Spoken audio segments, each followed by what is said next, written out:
I'm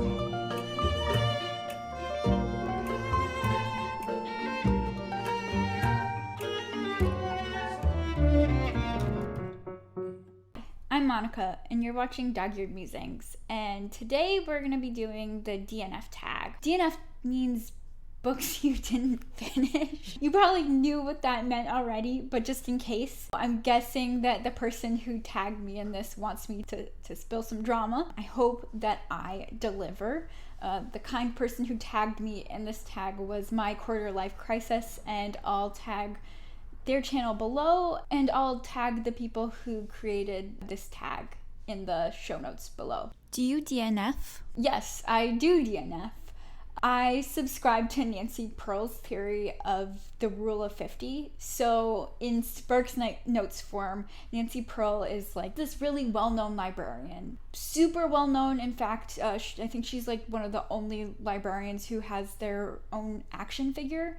My mom has it in her office. But Nancy Pearl kind of came up with this idea of getting to the 50th page of any book that you're reading, and if you feel so inclined to keep continuing, then you should keep continuing. But if that book doesn't kind of give you joy, then you should like put it down and DNF it, because life apparently is too short to finish books that don't bring you joy. If you DNF, does it count to your finished books for the month? Nah, I see that as cheating. If you don't finish a book, then you shouldn't count it as part of the books that you've read for your annual goal. The whole point of an annual goal is books that you've finished. I think that you can consider it and be able to critique it since you've experienced part of it, but I don't think that you can count it as part of your annual goal. I guess unless you have an annual goal for books that you've DNF'd. If you have one of those, please let me know, because I'd be curious. Is there a difference between DNF'ing and just putting the book down for a bit? Oi. See, I think of reading books similarly to romantic relationships. If I put a book down, there's a reason why I've broken up with you.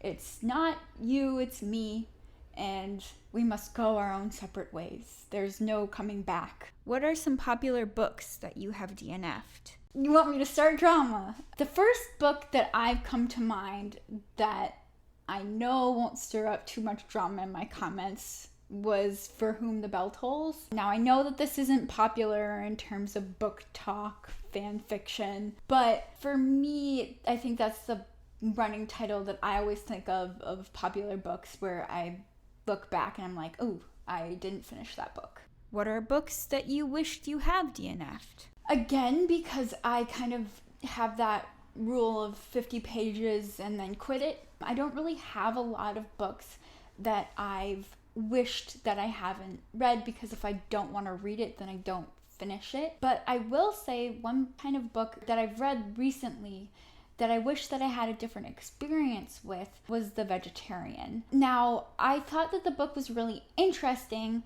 but I listened to the audiobook. And I listen to audiobooks usually at times 2 speed on a treadmill. So already not the most relaxing experience.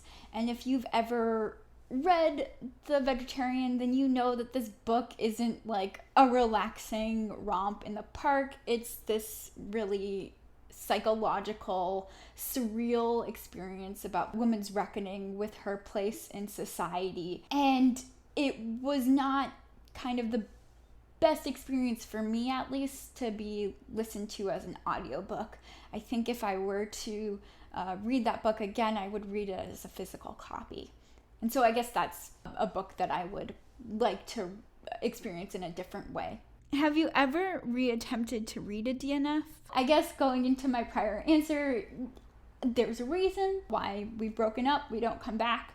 But I guess one title that I've picked up multiple times that I read before I came to that rule was On the Road, which I tried to read at least 7 times the summer of my freshman year of college. I think it was a summer that I was trying to seem intellectual and artistic, And I think if you go through my Instagram archives, you'd probably be able to find a picture, like a really heavily saturated Bookstagram picture before Bookstagram was a thing, of this cover.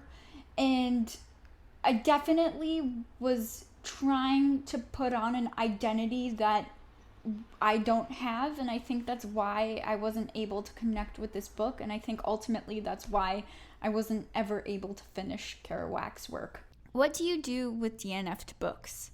For my books, when I don't finish them, it's not really any... Ew, I hate that. It's wet off my back. That's gross. Who says that? It's not really an issue for me because I can just bring it back to the library, and somebody who's probably really excited about that book and might enjoy that book 5 billion times more than I do will pick it up and will enjoy it. So that's what I do with my books that I don't finish. Do you choose more or less risky titles based on your DNF policy? Since I check out most of the books that I read, I don't really subscribe to the idea of a book being risky or not, because I'm not really wasting any money. So I'm not ever really nervous about picking up a book because I can just return it to the library, and I haven't used up any of my paycheck to get it. I also am not nervous really when I buy books, but again, I think a lot of that has to do with the fact that once I'm done reading them, if I don't finish them, I'm donating them, and I think that those books always have a new life once they're out of my hands. They're always going to a reader who hopefully is more excited to pick them up. The last thing is to pass this tab on to a couple of channels. No pressure if you don't feel like doing it, but the 2 new booktuber channels that I've recently subscribed to are Bookish Gems and Margaret Pinard. So I'll link their channels below. Thanks again to My Quarter Life Crisis for tagging me in this video. This has been Dog-Eared Musings. I'm Monica. If you like this video, feel free to like and subscribe for more bookish content. Happy readings!